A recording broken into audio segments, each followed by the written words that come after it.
السلام عليكم ورحمة الله وبركاته أصحابتي ku xiran janaalka marka la soo dhawaada aad iyo aad u mahadsantihiin muuqaalkan waxaan rabaa inaan idinku la wadaago wasaaradda arrimaha dibadda Mareykanka oo amar ka soo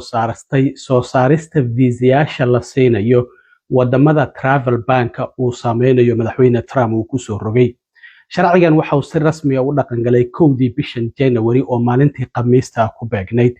haddaba sidoo u saameynaya wadamada travel bank uu saameynayo hadda kadib dacwado ma loo xareyn karaa qof baasaboor Soomaali ah wato viisana ma loo soo saari karaa arrintaasi ayaan idin la wadaagaya iyo sidoo kalena waaxda dawladda Mareykanka u qaabilsan immigrationka oo iyaduna in arrimahan amar ka soo saartay isla 1 bisha waxaana wasaaradda amniga gudaha gabi ahaanba ay hakad gelisay in wax application ah wadamada travel bank lagu soo rogay hadda kadib in dadkii asylumka oo magangelya doonka ahaa dadkii viisayaasha haddaad qof viisa u xareynaysay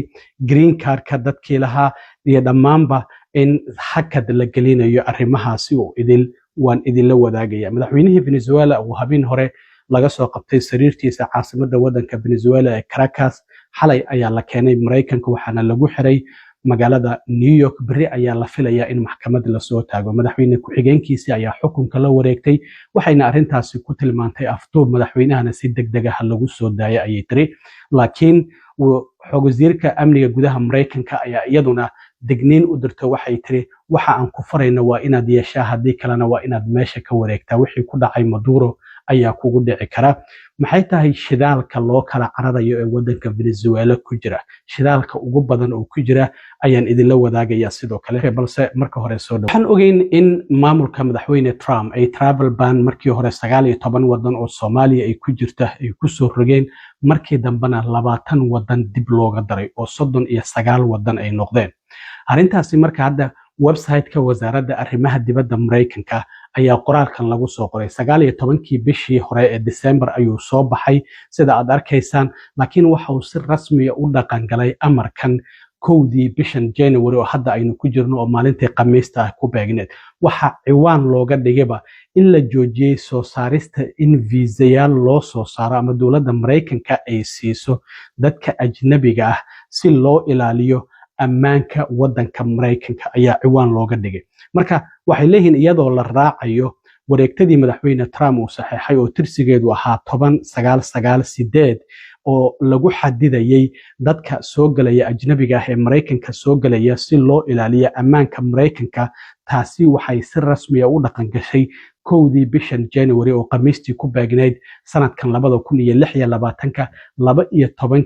iyo 1 daqiiqo saqda dhaxmarkeed markii sanadka cusub uu dhashayba wareegtooyinkaasi si rasmi ah ayay u dhaqan galeen marka Mareykanku waxa uu si buuxda ama qayb ahaanba u joojinayaa in Mareykanka ay soo galaan oo wax viisa ah loo soo saaro dadka u dhashay 39 kaasi wadan iyo sidoo kalena shakhsiyaadka iyaguna ku safraya dokumentiyo ay soo saareen mas'uuliyiinta Falastiin iyagana sidoo kale waa lagu daray waxa sidoo kalena ay arrintan ku jirta in dadka iyagu si buuxda loo joojiyo Mareykanka inay soo galaan oo 19 wadan ah madaxweynaha wareegtadiisiina ku xusneed ahayd 10949 in si buuxda ay u dhaqan gashay wareegtadaasi oo madaxweynuhu uu soo saaray 19 kaasi wadan waxaan ilaalinaynaa ayaa lagu leeyahay qoraalkan wasaaradda arrimaha dibadda ee website-keeda ku soo qortay waddankeena ayaan waxaan ka ilaalinaynaa in dadka wadamadaasi ka imaanaya ay si qaldan ay u isticmaalaan isla markaana waxaan diiradda saaraynaa in si joogto ah baaritaan aan ugu samayno shakhsiyaadka loo ogolaado in viiso ay Mareykanka ku yimaadaan kadibna khatar gelinaya ammaanka qaranka iyo waliba ammaanka dadweynaha Mareykanka laga bilaabo marka 1 bishan January ee sanadka 2026 saacadu markay ahayd 12 iyo 1 daqiiqo saqda dhexe oo sanadka cusub uu dhashay iyadoo la tixraacayo wareegtadii madaxweynaha oo ahayd 10998 waxaa la xadiday in Mareykanka ay soo galaan dadka ajnabiga ah si loo ilaaliyo ammaanka waddanka Mareykanka waxaana wasaaradda arrimaha dibadda ay si buuxda u joojisay in wax viisa ah loo soo saaro dadka u dhashay 19 kaasi wadan marka sidaad arkaysaan qofkii Soomaaliya oo baasaboor Soomaaliya loogu dacwoonayay oo ka hor sanadka cusub intii uusan dhalan fiisihiisa helay micnaheedu waxay tahay Mareykanka waa uu imaan karaa laakiin wixii ka dambeeyay 1 bishan January qof baasaboor Soomaaliya wato visa lama siinayo oo gabi ahaanba waa la joojiyay ama odagaada ha ku dacwoodo ama xaaskaada ha ku dacwooto ama waalidka ha ku dacwoodaan gabi ahaanba waa la joojiyay marka 19kaasi wadan sida aan hore idinku sheegaba waa Afghanistan, Burma, Burkina Faso, Chad,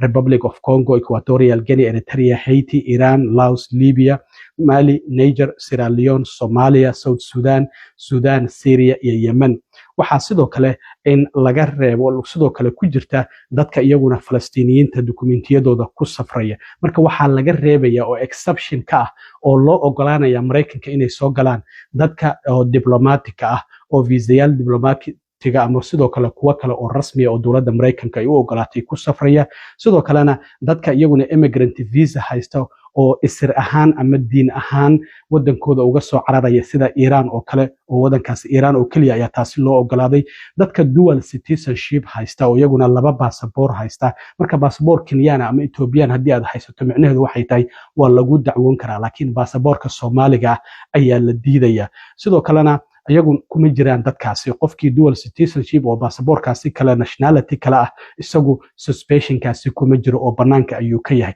dadka sidoo kale special immigrant visa oo dadka dawladda Mareykanka la shaqeeyay ku Afghanistan iyo laga soo qaaday iyaguna kuma jiraan dadka iyaguna ciyaaraha koobka adduunka iyo Olimbikada Mareykanka lagu qaban doono sanadka soo socda iyaguna ka qayb galaya kuma jiraan dadka green card ka haysto oo lawful permanent residents kana iyaguna kuma jiraan oo dadkaas way safri karaan oo waa ay soo laaban karaan walow hadda aan kula talinayn qof green card haysto in wadanka Soomaaliya uu safro wadamadan kale Afrikaanka waa tagi kartaa laakiin markaad Mareykanka ku soo laabato secondary screen wax la yiraahdo ayaa lagu marin karaa oo mar kale ayaa baaritaan dib lagu sameyn karaa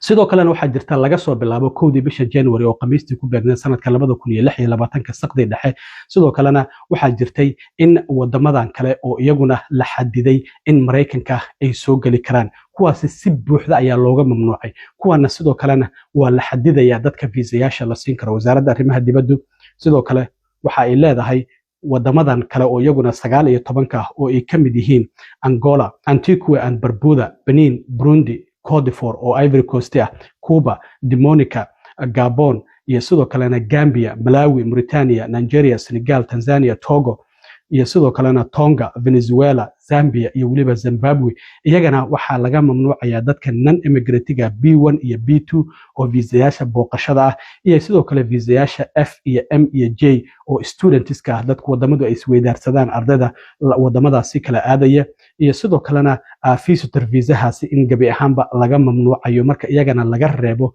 dadkii hore idinku soo sheegay iyaguna dadka labada passport haysta kuwa Iran ka imaanaya iyo sidoo kale special immigrant visa-ga iyo dadka iyaguna ciyaaraha ka qayb galaya iyo kuwa green card ka haysta iyaguna kuma jiraan marka wadamadaasina sidoo kalena iyagana viisayaashaasi ayaa laga mamnuucaya laakiin Soomaalida dadka passportka Soomaaliga haysta waxa la leeyahay 1 bisha January wixii ka dambeeyay wax visa ah lama siinayo qof passport Soomaaliya haysto sida ku cad warkan ka soo baxay wasaaradda arrimaha dibadda ee Mareykanka sidoo kale waxa ku jirta in Turkmenistan ayaa iyaguna ku jira oo iyaguna immigrant visa laga mamnuucay marka waxa jirta sidoo kale wareegtada madaxweynaha waxa ku qornayd in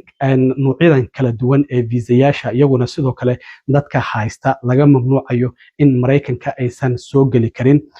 wareegtadan waxa ku jira sidoo kale immediate family immigrant visa waa dadkaadii adiga ku dhawaa oo qoyskaada aad u dacwoonaysid sidoo kale waa ay ku jiraan IR ayaa kamida